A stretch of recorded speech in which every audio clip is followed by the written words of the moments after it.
Continuación, sección 7, campo algodonero. 2.3. Alegada falta de búsqueda de las víctimas antes del hallazgo de sus restos. Párrafo 182. La comisión alegó que la actuación de las autoridades estatales frente a las denuncias de desaparición se limitó a la realización de gestiones formales y administrativas sin medidas concretas tendientes a encontrar a la brevedad a las víctimas con vida. 183.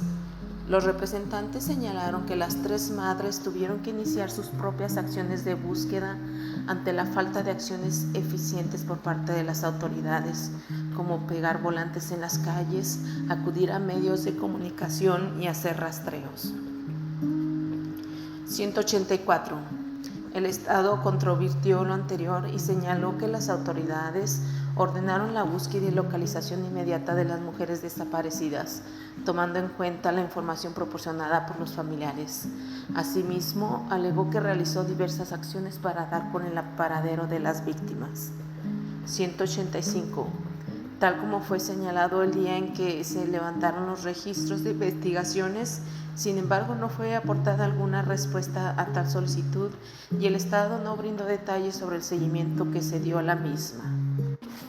186. Por otra parte, aun cuando conste evidencia de que las autoridades elaboraron un cartel con información respecto a la desaparición de cada una de las víctimas, dichos carteles no indican la fecha en la que fueron emitidos y el Estado no precisó en qué momento y cómo los hizo circular.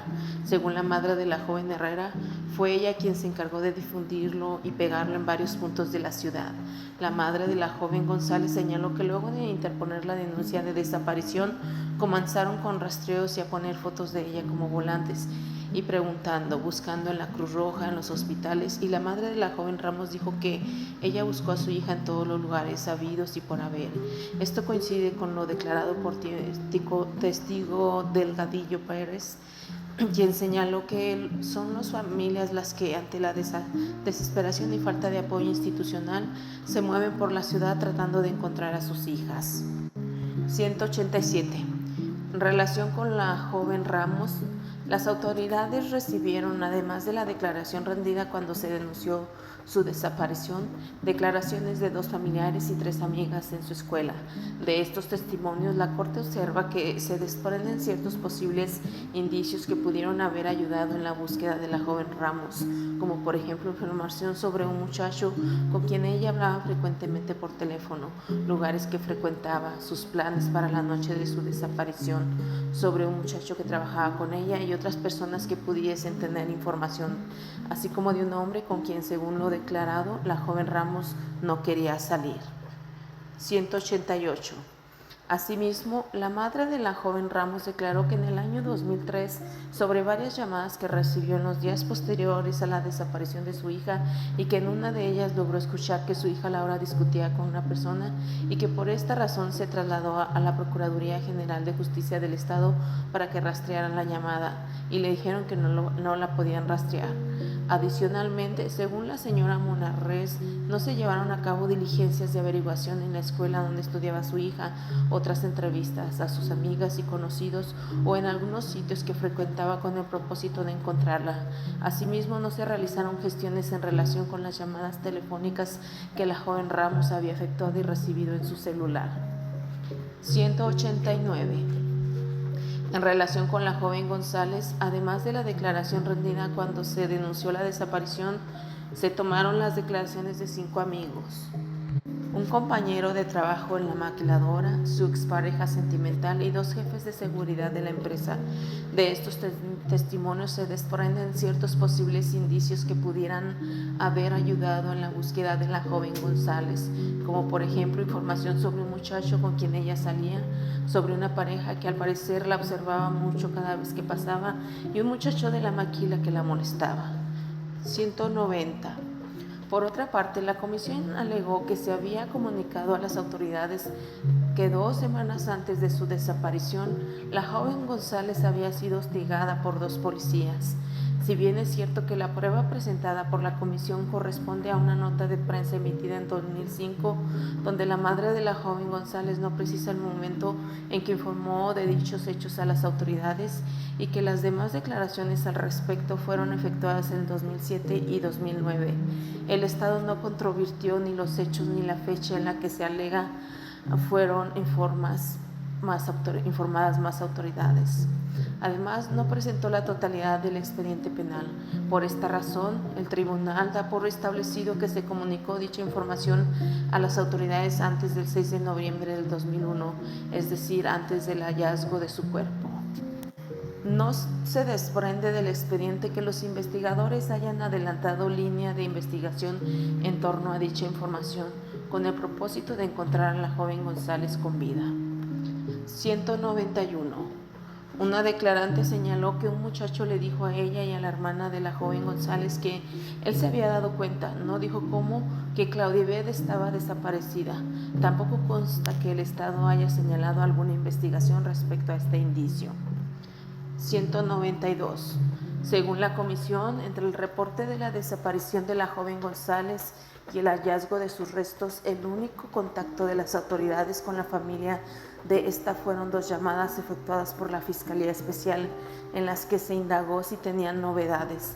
El Estado no controvirtió lo anterior ni presentó prueba en contrario.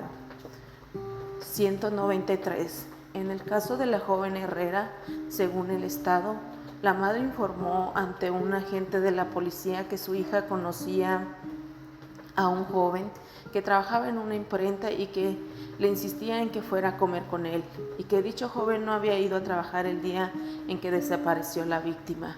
Las autoridades posteriormente recibieron la declaración de este joven, quien reconoció haber saludado a la joven Herrera, pero negó haberla invitado a comer.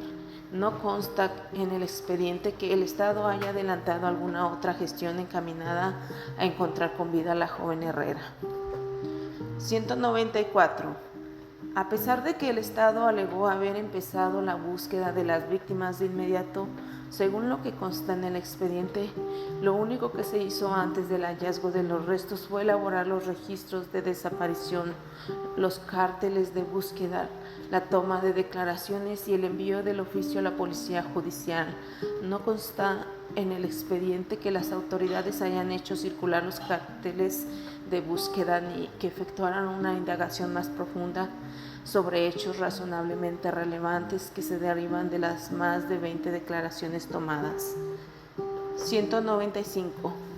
Además, la Corte considera que es posible enmarcar estos hechos dentro de un contexto general documentado en el expediente.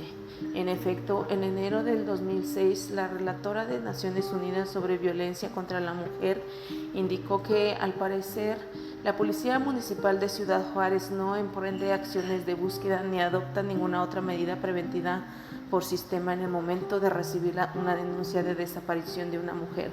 Inexplicablemente, la policía suele esperar a que se confirme la comisión de un delito. 2.4. Alegados estereotipos proyectados por los funcionarios hacia los familiares de las víctimas. 196. La comisión alegó que cuando se denunció cada desaparición, los familiares recibieron comentarios por parte de agentes estatales sobre la conducta de sus hijas que consideran influenciaron la inacción estatal posterior. 197. Los representantes señalaron que las autoridades minimizaban los hechos o desacreditaban las denuncias de los familiares de las víctimas bajo el pretexto de que eran muchachitas que andaban con el novio o andaban de voladas. 198.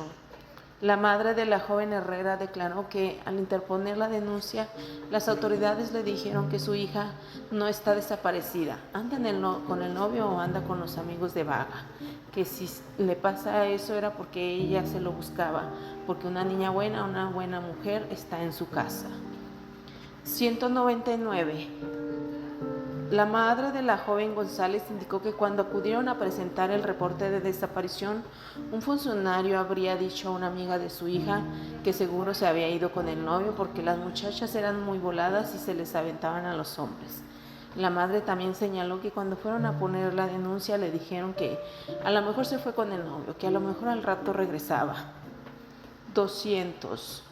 Por su parte, la madre de la joven Ramos indicó que los agentes policiales le dijeron que ella tenía que buscar a su hija porque todas las niñas que se pierden, todas se van con el novio o quieren vivir su vida solas. Agregó que en una ocasión solicitó a los agentes policiales para que la acompañaran a un salón de baile a buscar a su hija y que ellos le habrían dicho: no señora, es muy tarde, nosotros ya tenemos que ir a descansar y usted espere el momento en que lo toque para buscar a Laura.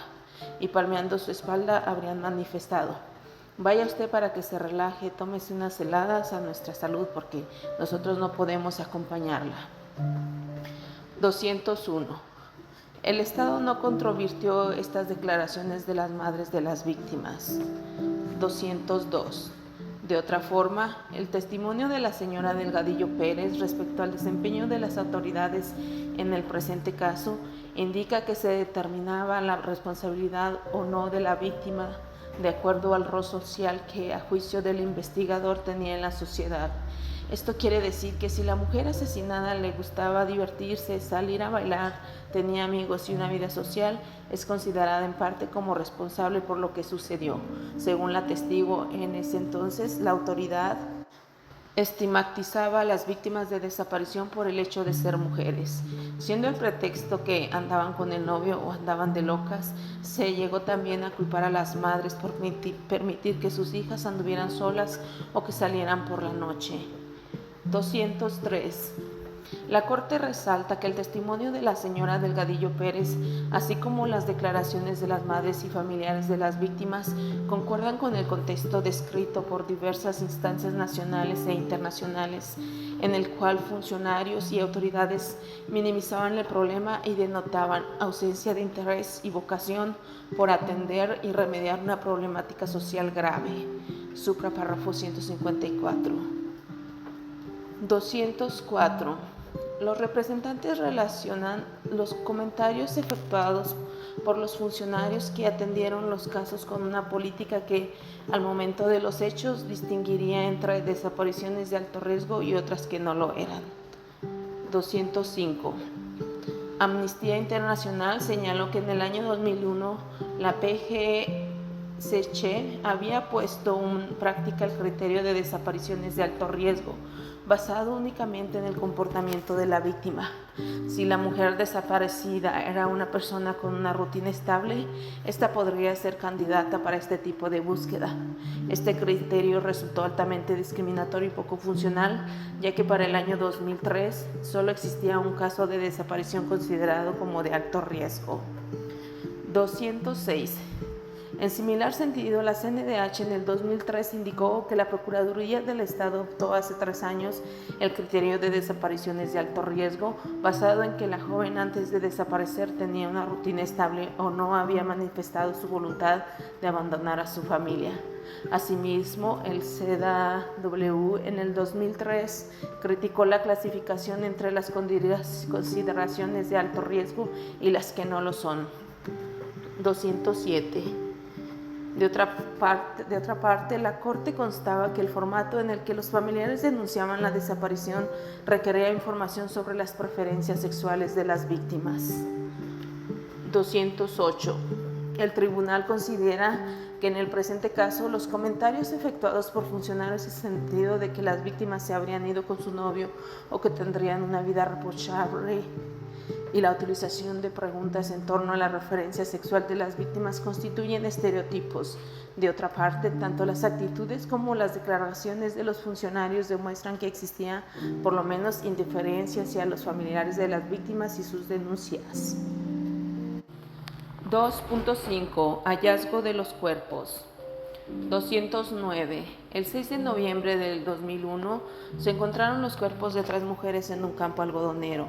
Estas 3 mujeres fueron posteriormente identificadas como las jóvenes Ramos, González y Herrera.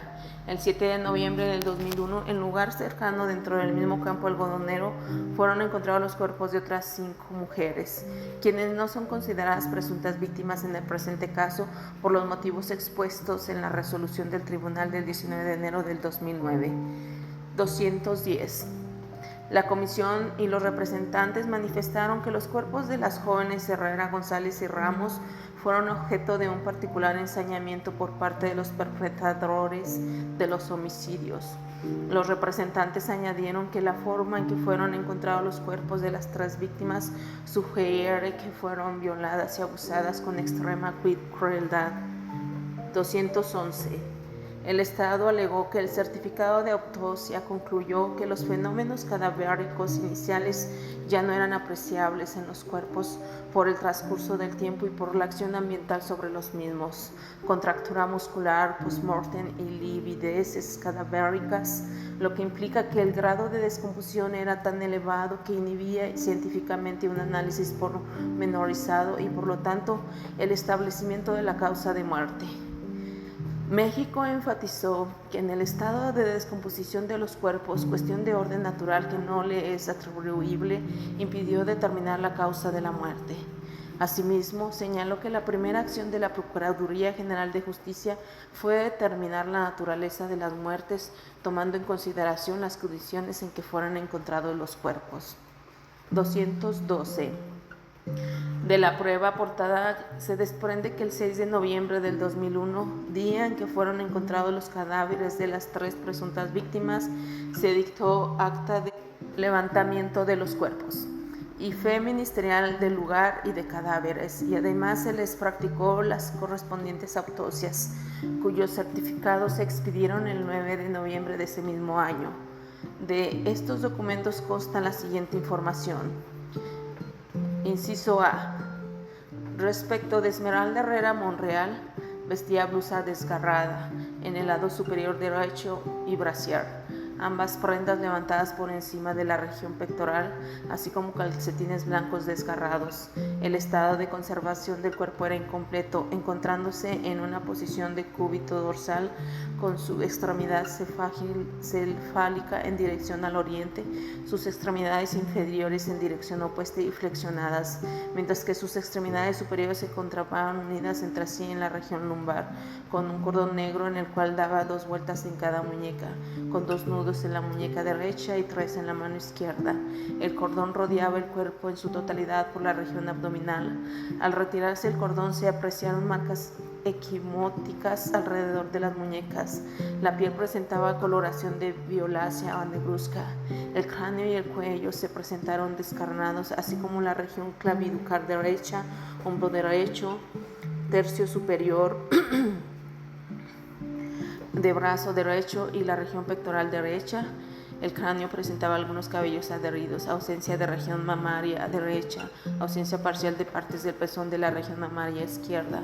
Ambas manos presentaban desprendimiento de la piel a este nivel en forma de guante. El cadáver presentaba fauna cadavérica. Bajo el cráneo, sobre el piso de tierra, se encontró una mancha rojiza. Se estableció causa de la muerte indeterminada y el tiempo de la muerte de 8 a 12 días. Inciso B.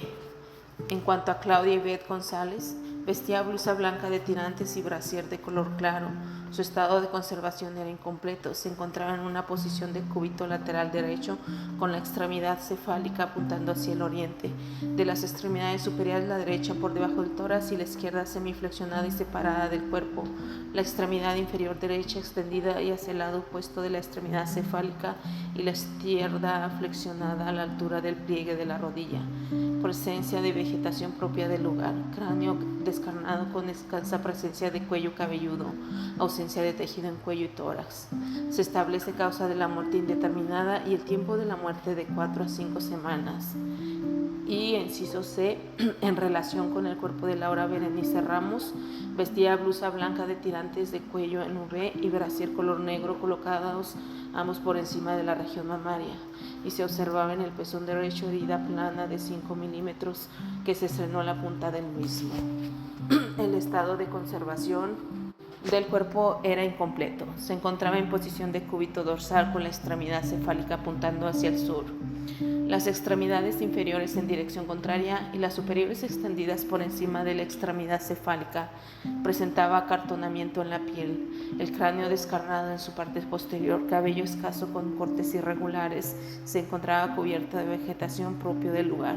Se establece causa de la muerte indeterminada y el tiempo de la muerte de 4 a 6 semanas. 213.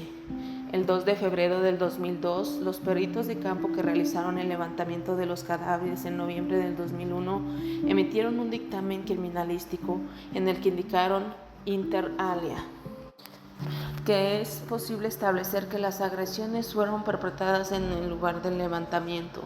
Agregaron que pese a que no fue posible mediante autopsia la ley determinar que hubo violación sexual debido a las condiciones de semidesnudez de las que se encontraron, es posible establecer con un alto grado de probabilidad que se trata de crímenes de índole sexual. 214. Específicamente, respecto a la joven Herrera, concluyeron que por el grado de dificultad que se apreciaba en el amarre que presentaba de la cintura a sus extremidades superiores, era posible establecer que llegó maniatada al lugar de los hechos, que en relación a la ausencia de tejido blando desde el tórax hasta la extremidad cefálica, era posible establecer que presentaba alguna lesión en dichas regiones que le causaron la muerte, y que era factible suponer que la causa del deceso fuera por estrangulamiento. 215. En cuanto a la joven Ramos, los peritos concluyeron que en base a los hematomas que se apreciaron en diferentes tejidos óseos era posible establecer que fue severamente golpeada antes de su deceso. Número 216.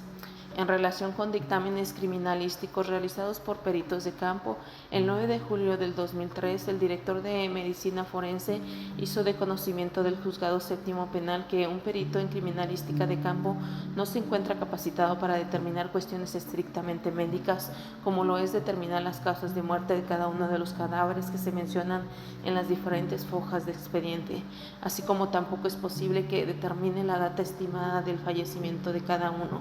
Esto corresponde al área de medicina legal. 217. En la resolución de la Sala Cuarta del Tribunal de Chihuahua emitida el 14 de julio del 2005, se estableció, en referencia al dictamen criminalístico suprapárrafo 213, que los peritos hablan de probabilidad y estas no son más que suposiciones, conjeturas, las que por su carácter de índole subjetivo no son, en este caso, medios adecuados para llegar a la verdad histórica y legal de los verdaderos acontecimientos. 218. El 18 de noviembre del 2005, el equipo argentino de antropología forense, EAF, realizó una segunda autopsia de los restos de la joven Herrera. Dicho equipo estableció que la autopsia realizada el 6 de noviembre del 2001 no tuvo en cuenta los principios generales en los que debe basarse una correcta necropsia médico-legal, por lo que al parecer que estas normas no se arriban a los objetivos de una autopsia médico-legal. Inclusive en algún punto de su redacción lleva confusión y carece de la profundidad necesaria para realizar un diagnóstico diferido. Concluyó que de la lectura de la autopsia no se pueden sacar conclusiones válidas dada la pobre descripción de los exámenes interno y externo, los cuales hubiesen permitido establecer una hipótesis fundada de la causa de la muerte. Respecto de la joven Ramos, la familia solo contaba con una clavícula, ya que había incinerado los demás restos, por lo que le entregaron al EAF para que confirmaran su identidad. Los restos de la joven González no fueron incluidos en los casos a reexaminar por el EAF ante la negativa de los familiares.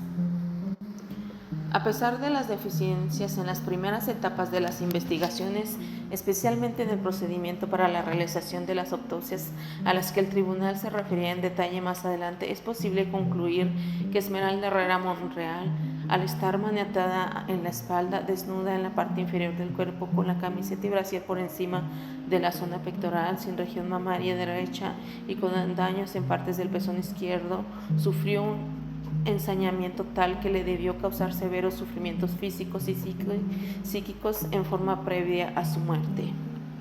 220. En cuanto a Laura Berenice Ramos Monarrez y Claudia Ivette González, no es posible para este tribunal, por las señaladas deficiencias en las primeras etapas de las investigaciones, diferenciar científicamente cuáles signos fueron causados por agresión o cuáles por el paso del tiempo. Por ello, la Corte debe tener en consideración los diversos factores que se dieron respecto a la desaparición de las víctimas, en concreto que el trato sufrido durante el tiempo que permanecieron secuestradas antes de su muerte con toda probabilidad les causó al menos un sufrimiento psicológico agudo y que muy posiblemente los hechos acaecidos antes de su muerte, al igual que en el caso de la Esmeralda Herrera Monreal, tuvieron un móvil sexual, pues las jóvenes fueron encontradas semidesnudas en la parte inferior del cuerpo y Laura Berenice Ramos Monarrez en la blusa y el brasier levantadas por encima de los senos. Lo anterior se une al hecho de que en Ciudad Juárez, al momento de la desaparición de las víctimas, existían numerosos casos análogos al presente en los que las mujeres presentaban signos de violencia sexual. Supra párrafo 116 y 117. 221. Las 3 víctimas estuvieron privadas de su libertad antes de su muerte. Por las deficiencias en los certificados de autopsia, el tribunal no puede determinar con certeza cuánto tiempo duró su secuestro. 3. La violencia contra la mujer en el presente caso. Párrafo 222. La comisión y los representantes se refirieron a lo vivido por las jóvenes González, Ramos y Herrera como violencia contra la mujer. Los representantes alegaron que los asesinatos del presente caso coinciden en su infinita crueldad y son crímenes de odio contra estas niñas y mujeres juarenses, crímenes misóginos acunados en una enorme tolerancia e impulso social y estatal a la violencia genérica contra las mujeres. 223. El Estado reconoció la situación de violencia contra la mujer en Ciudad Juárez como un problema que debe combatirse en forma integral. 224. Antes de analizar la posible responsabilidad internacional del Estado en este caso, la Corte considera pertinente establecer si la violencia que sufrieron las 3 víctimas constituye violencia contra la mujer según la Convención Americana y la Convención Belén do Pará. 225. En el caso penal Castro contra Perú, la Corte se refirió a algunos alcances del artículo 5 de la Convención Americana en cuanto a los aspectos específicos de la violencia contra la mujer, considerando como referencia la interpretación las disposiciones pertinentes de la Convención Belén do Pará y la Convención sobre eliminación de todas las formas de discriminación contra la mujer, ya que estos instrumentos complementan el corpus juris internacional en materia de protección de la integridad personal de las mujeres, del cual forma parte la Convención Americana. 226. La Convención Belén do Pará define la violencia contra la mujer contra cualquier acción o conducta basada en su género que cause muerte, daño o sufrimiento físico, sexual o psicológico a la mujer, tanto en el ámbito público como en el privado. 227. Esta Corte ha establecido que no toda violación de un derecho humano cometida en perjuicio de una mujer conlleva necesariamente una violación de las disposiciones de la Convención de Belén do Pará. 228. En el presente caso, la Corte toma nota, en primer lugar, del reconocimiento del Estado con respecto a la situación de violencia contra la mujer de Ciudad Juárez, supra párrafo 222, así como su señalamiento con respecto a que los homicidios de mujeres en Ciudad Juárez se encuentran influenciados por una cultura de discriminación contra la mujer, supra párrafo 129. 229. En segundo lugar, el tribunal observa lo establecido supra párrafo 133 en cuanto a que los informes de la relatoría del CIDH, del CEDAW y la Amnistía Internacional, entre otros, señalan que muchos de los homicidios de mujeres en Ciudad Juárez son manifestaciones de violencia basado en género. 231. Todo esto lleva a la Corte a concluir que las jóvenes González, Ramos y Herrera fueron víctimas de violencia contra la mujer según la Convención Americana y la Convención Belén do Pará. Por los mismos motivos, el tribunal considera que los homicidios de las víctimas fueron por razones de género y están enmarcados dentro de un reconocido contexto de violencia contra la mujer en Ciudad Juárez. Corresponde ahora analizar si la violencia perpetrada contra las víctimas que terminó con sus vidas es atribuible al Estado. 232. Sección 4. Deber de respeto, garantía y no discriminación de los... corrección. Continuación del capítulo, sección 7. 4. Deber de respeto, garantía y no discriminación de los derechos consagrados en los artículos 4 y 5 y 7 de la Convención Americana y acceso a la justicia conforme a los artículos 8 y 25 de la misma. Párrafo 232. La Comisión Interamericana no alegó la violación de los artículos 5 y 7 de la Convención de Perjuicio de las Víctimas. Teniendo esto en cuenta, la Corte reitera que las presuntas víctimas y sus representantes pueden invocar la violación de otros derechos distintos a los ya comprendidos en la demanda, en tanto son ellos titulares de todos los derechos consagrados en la Convención, mientras ello se atenga a los hechos ya contenidos en la demanda, la que constituye el marco táctico del proceso. Por otra parte, el momento para que las presuntas víctimas o sus representantes ejerzan plenamente aquel derecho de lotus standi in judicio es el escrito de solicitudes, argumentos y pruebas. 233. En el presente caso, los alegatos de los representantes relativos a la supuesta violación de los artículos 5 y 7 de la Convención fueron sometidos al tribunal en su escrito de solicitudes y argumentos y se basan en hechos contemplados en la demanda de la Comisión. Por ello, la Corte los analizará. 234. El tribunal ha establecido que, de acuerdo con el artículo 1.1 de la Convención, los Estados están obligados a respetar y garantizar los derechos humanos reconocidos en ella. La responsabilidad internacional del Estado se funda en actos u omisiones de cualquier poder u órgano de éste, independientemente de su jerarquía, que violen la Convención Americana. 235. En cuanto al deber de respeto, la Corte ha sostenido que la primera obligación asumida por los Estados parte en los términos del citado artículo es la de respetar los derechos y libertades reconocidos en la Convención. Así, en la protección de los derechos humanos está necesariamente comprendida la noción de la restricción al ejercicio del poder estatal. 236. Sobre la obligación de garantía de Corte, ha establecido que puede ser cumplida de diferentes maneras, en función del derecho específico que el Estado deba garantizar y de las particularidades necesarias de protección. Esta obligación implica el deber de los Estados de organizar todo el aparato gubernamental y en general todas las estructuras a través de las cuales se manifiesta el ejercicio del poder público, de manera tal que sean capaces de asegurar jurídicamente el libre y pleno ejercicio de los derechos humanos. Como parte de dicha obligación, el Estado está en el deber jurídico de prevenir razonablemente las violaciones de los derechos humanos, de investigar seriamente con los medios a su alcance las violaciones que se hayan cometido dentro del ámbito de su jurisdicción, a fin de identificar a los responsables, de imponer las sanciones pertinentes y de asegurar a la víctima una adecuada reparación.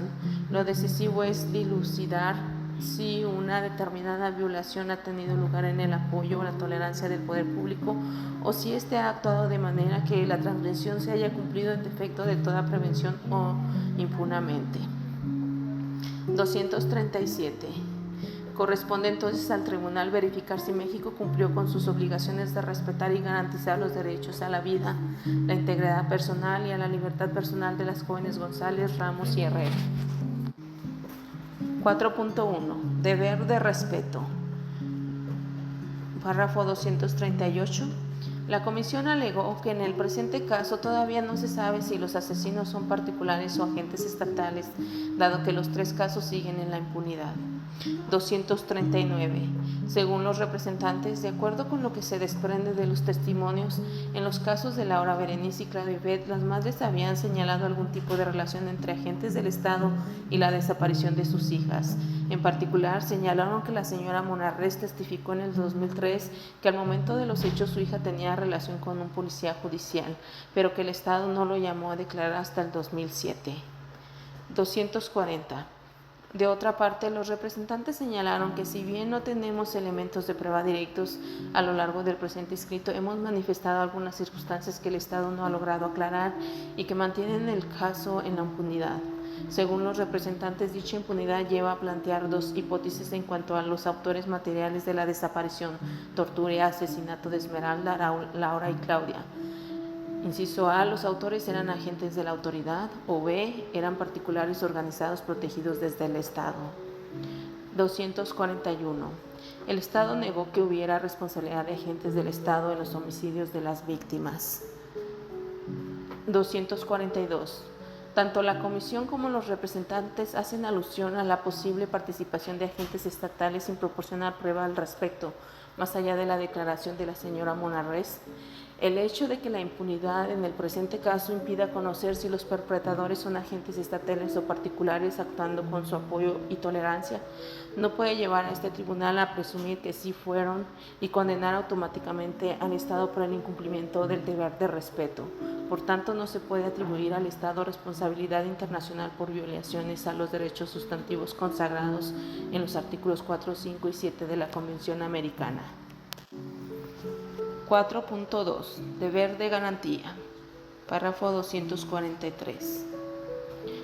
La Corte reitera que no basta que los Estados se abstengan de violar los derechos, sino que es imperativa la adopción de medidas positivas determinables en función de las particulares necesidades de protección del sujeto de derecho, ya sea por su condición personal o por la situación específica en que se encuentre.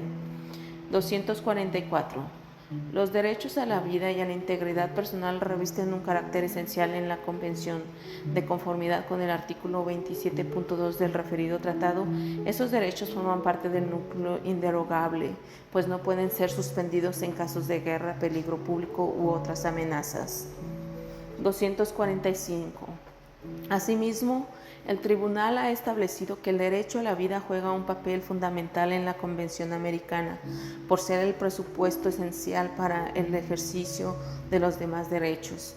Los Estados tienen la obligación de garantizar la creación de las condiciones que se requieran para que no se produzcan violaciones de este derecho inalienable y en particular el deber de impedir que sus agentes atenten contra él. La observancia del artículo 4 relacionado con el artículo 1.1 de la Convención Americana no solo presupone que ninguna persona sea privada de su vida arbitrariamente, obligación negativa, sino que además requiere que los Estados adopten todas las medidas apropiadas para proteger y preservar el derecho de la vida, obligación positiva, conforme al deber de garantizar el pleno y libre ejercicio de los derechos de todas las personas bajo su jurisdicción. 246. Respecto de la obligación de garantizar el derecho reconocido en el artículo 5 de la Convención Americana, esta implica el deber del Estado de prevenir e investigar posibles actos de tortura u otros tratos crueles, inhumanos o degradantes. Al respecto, el Tribunal ha señalado que a la luz de la obligación general de garantizar a toda persona bajo su jurisdicción los derechos humanos consagrados de la Convención establecida en el artículo 1.2 de la misma, en conjunto con el derecho a la integridad personal, conforme al artículo 5, derecho a la integridad personal de dicho tratado, existe la obligación estatal de iniciar de oficio e inmediatamente una investigación efectiva que permite identificar, juzgar y sancionar a los responsables cuando existe denuncia o razón fundada para creer que se ha cometido un acto de tortura. 247. En lo que se refiere al artículo 7.1 de la Convención, esta Corte ha sostenido que este consagra en términos generales el derecho a la libertad y seguridad y que los demás numerales del artículo 7 reconocen diversas garantías que deben darse a la hora de privar a alguien de su libertad. De ahí se explica que la forma en que la legislación interna afecta al derecho a la libertad es característicamente negativa cuando permite que se prive o restrinja la libertad, siendo por ello la libertad siempre la regla y la limitación o restricción siempre de excepción. Consecuentemente, el Estado debe prevenir que la libertad de los individuos se vea menoscabada por la actuación de los agentes estatales y terceros particulares, así como investigar y sancionar los actos violatorios de este derecho. 248. Corresponde ahora al tribunal analizar si el Estado previno adecuadamente la desaparición, vejámenes y muertes sufridas por las 3 víctimas y si investigó las mismas con debida diligencia. En otras palabras, si cumplió con el deber de garantía de los artículos 4, 5 y 7 de la Convención Americana, conforme al artículo 1. De la misma, y el artículo 7 de la Convención Belém do Pará, que complementa el Corpus Juris internacional en materia de prevención y sanción de la violencia contra la mujer, y si permitió un acceso a la justicia a los familiares de las 3 víctimas, conforme lo estipulan los artículos 8.1 y 25.1 de la Convención Americana en relación con los artículos 1.1 y 2 de la misma. 4.2.1 Deber de prevención de los derechos a la libertad personal, integridad personal y vida de las víctimas. Párrafo 249. La Comisión alegó que el Estado no adoptó medidas razonables para proteger la vida y prevenir los asesinatos de las víctimas, aunque tenía conocimiento del riesgo inminente que corrían de ser asesinadas por haber sido reportadas como desaparecidas a la fecha de los hechos. En similar sentido, señaló que la información aportada por el Estado durante el trámite ante ella no indica que se implementaron normas y prácticas orientadas a garantizar una orden de búsqueda inmediata ante las denuncias de desaparición o que existiera disposiciones sancionadoras ante una deficiente respuesta de funcionarios estatales frente a las mismas. 250. Los representantes señalaron que las autoridades mexicanas, al momento que ocurrieron las desapariciones de las víctimas, tenían conocimiento de que existía un riesgo real e inmediato para la vida de estas, debido a que los casos aquí expuestos forman parte del patrón de violencia contra mujeres y niñas, y el Estado no tomó las medidas necesarias con la debida diligencia para evitarlo. 251. El Estado alegó que ha cumplido con sus obligaciones de prevención, investigación y sanción en cada uno de los casos. 252. La Corte ha establecido que el deber de prevención abarca todas aquellas medidas de carácter jurídico, político, administrativo y cultural que promueva la salvaguarda de los derechos humanos y que asegure que las eventuales violaciones a los mismos sean efectivamente consideradas y tratadas como un hecho lícito que como tal es susceptible de acarrear sanciones para quien las cometa, así como la obligación de indemnizar a las víctimas por sus consecuencias perjudiciales. Es claro a su vez que la obligación de prevenir es de medio o comportamiento y no se demuestra su cumplimiento por el mero hecho de que un derecho haya sido violado. 253. La Convención Belém do Pará define la violencia contra la mujer, suprapárrafo 226, y en su artículo 7.b obliga a los Estados partes a utilizar la debida diligencia para prevenir, sancionar y erradicar dicha violencia. 254. Desde 1992, el CEDAW estableció que los Estados también pueden ser responsables de actos privados si no adoptan medidas con la diligencia debida para impedir la violación de los derechos o para investigar y castigar los actos de violencia e indemnizar a las víctimas. En 1993, la Declaración sobre la Eliminación de la Violencia contra la Mujer de la Asamblea General de las Naciones Unidas instó a los Estados a proceder con la debida diligencia a fin de prevenir, investigar y, conforme a la legislación nacional, castigar todo acto de violencia contra la mujer, ya se trate de actos perpetrados por el Estado o por particulares, y lo mismo hizo la Plataforma de Acción de la Conferencia Mundial sobre la Mujer de Beijing. En el 2006, la relatora especial sobre violencia contra la mujer de la ONU señaló que, tomando como base la práctica y la opinión juris, se puede concluir que hay una forma del derecho, la práctica a la opinión juris. Se puede concluir que hay una forma del derecho internacional consuetudinario que obliga a los estados a prevenir y responder en la debida diligencia a los actos de violencia contra la mujer. 255.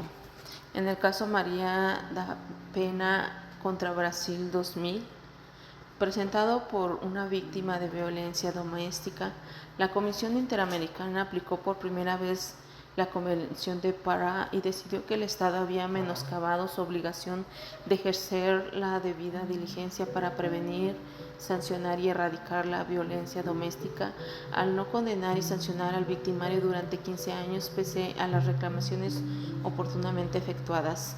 La Comisión concluyó que dado que la violación forma parte de un patrón general de negligencia y falta de efectividad del Estado, no solo se violaba la obligación de procesar y condenar, sino también la de prevenir estas prácticas degradantes.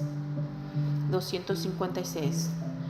De otra parte, la Relatoría Especial sobre la Violencia contra la Mujer de la ONU ha proporcionado directrices sobre qué medidas deben tomar los estados para cumplir con sus obligaciones internacionales de debida diligencia en cuanto a prevención, a saber, ratificación de los instrumentos internacionales de derechos humanos, garantías institucionales sobre la igualdad de la mujer, existencia de leyes nacionales y sanciones administrativas que proporcionen reparación adecuada a las mujeres víctimas de la violencia, políticas o planes de acción que se ocupen de la cuestión de la violencia contra la mujer, sensibilización del sistema de justicia penal y la policía en cuanto a la cuestión de género, accesibilidad y disponibilidad de servicios de apoyo, existencia de medidas para aumentar la sensibilización y modificar las políticas discriminatorias en la esfera de la educación y en los medios de información y reunión de datos y elaboración de estadísticas sobre la violencia contra la mujer.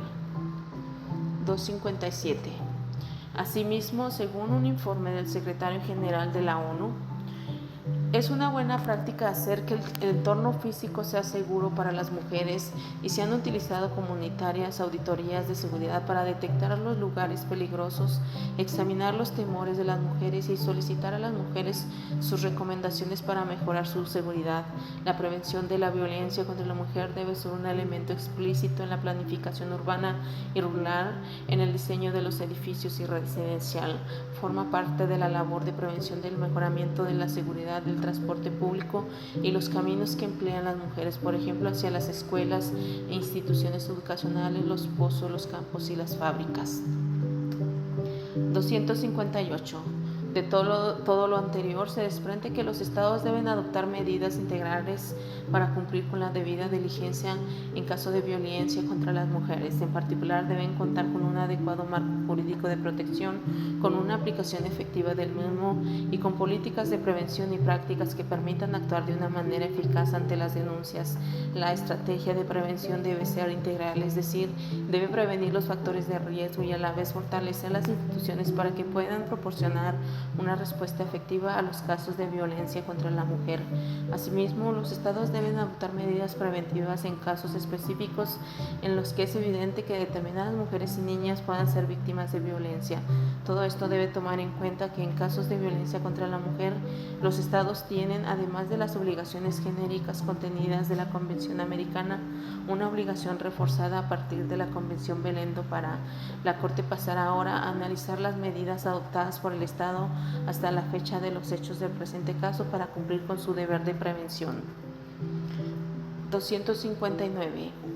El Estado alegó que a partir del contexto de violencia en Ciudad Juárez reconocido por las autoridades gubernamentales, se tomaron y se siguen adoptando todas las medidas que se consideraron necesarias para evitar que los hechos de violencia contra las mujeres se repitieran. Asimismo, señaló que ha quedado demostrado el fortalecimiento de la capacidad y de la infraestructura institucional orientadas a que las investigaciones en los casos de violencia contra las mujeres sean efectivas y representen un seguimiento judicial consistente, así como los amplios programas orientados a erradicar patrones socioculturales discriminatorios en contra de la mujer, como políticas integrales de prevención, programas de atención a víctimas del delito, participación ciudadana y capacitación de funcionarios públicos.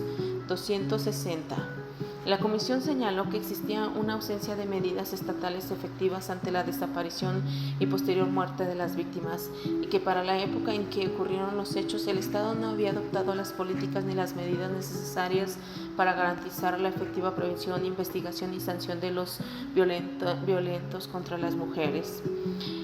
261. Los representantes alegaron de manera general que ninguna de las pocas acciones adoptadas por las autoridades desde 1993 hasta 2001 y los recursos económicos destinados pueden considerarse como medidas efectivas para prevenir la violencia contra las mujeres y las niñas. 262.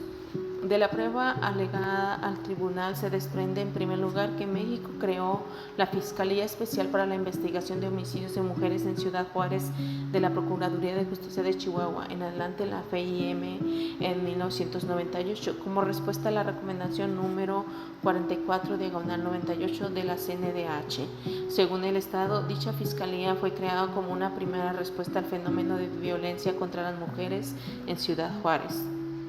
263.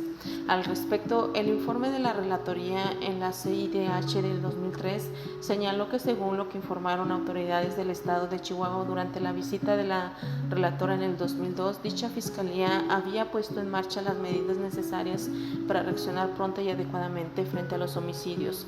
Estaba formada por agentes con capacitación especializada, que la misma había sido dotada de capacidad técnica para responder más eficazmente a estos delitos, que se habían instalado diversos sistemas de información y que cada uno de los homicidios se había asignado a determinado grupo de agentes encargados de la investigación en todas sus etapas para evitar el posible costo que implica la pérdida de información y garantizar la integridad de la investigación.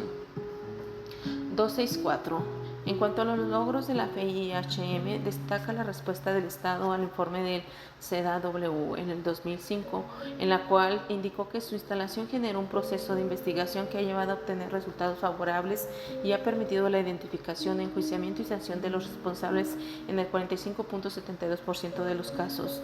Al respecto, la Corte observa lo establecido previamente en su párrafo 159 en cuanto a que en el año 2005 alrededor de un 38% de los casos de homicidios de mujeres en Ciudad Juárez contaban con sentencias condenatorias o sanciones. En segundo lugar, la Corte observa que en la misma respuesta del Estado al informe del CEDAW se precisa que la cifra de 45.72% de sentencias se refiere a los delitos no sexuales, mientras que a los 92 delitos sexuales documentados solo 4 habían recibido sentencia. Supra 161.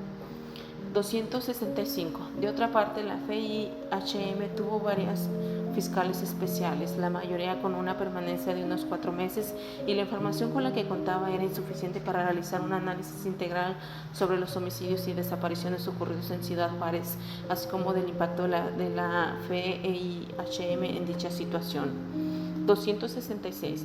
Finalmente, según el informe de la Relatoría en el CIDH del año 2003, la información disponible refleja que los esfuerzos desplegados para mejorar la reacción frente a esos crímenes a través de la Fiscalía Especial han alcanzado algunos logros y que ciertamente la situación no es tan grave como en los primeros años, en que en algunos casos el único expediente de un asesinato consistía en una bolsa de huesos. 267. También consta en el expediente ante la Corte que el 27 de junio del 98 fue publicada en el Periódico Oficial del Estado de Chihuahua la Ley sobre el Sistema Estatal de Seguridad Pública, pero el Estado no proporcionó argumentos ni pruebas sobre cómo esta medida contribuyó a prevenir, según lo alegado, que los hechos de violencia contra las mujeres se repitieran. 268.